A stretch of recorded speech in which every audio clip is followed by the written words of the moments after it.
Show up your window. Okay, here is the culvert behind my house. And it is overflowing. This ditch line is totally covered. That is actually the ditch line for the water behind my house. This is the ditch line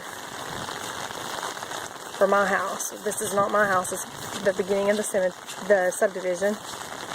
And I'm just going to keep walking. You can see all of this mess. You can see the water, how the water is flowing. It's overflowing. It's overflowing. You can see the water flowing, but it's overflowing. I'm going to walk right down here to my own house. Can't even see the water. It's running. You see it is running. Very difficult to see, but you can see it running. What's happening is that this is following this ditch line. You can see this running, but this is overflowing the ditch where all of this water is. You can see this running. You can see it running, but it's running up where these trees are, where there's too much water here. And it's flooded.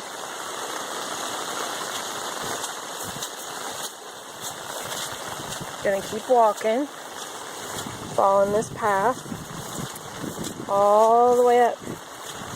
It is running, but it's flooding this line. And you can see where we get closer, where all of this is, it's pooling.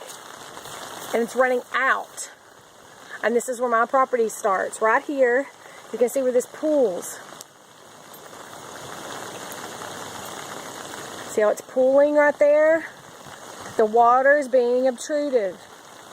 It is flowing, but you can see where all of this stuff is getting stuck in the ditch line. This is your ditch line. That's my fence. And you can see this is where the water is overflowing its banks and going into my fence line. Here it is. Here's all this water. I'm going to zoom out. You can see all this water. Through there is where I took the other video. All of this water is pooling out behind my house. It's pooling out and flooding this fence row right here. It's going out and spreading out instead of just continuing to flow.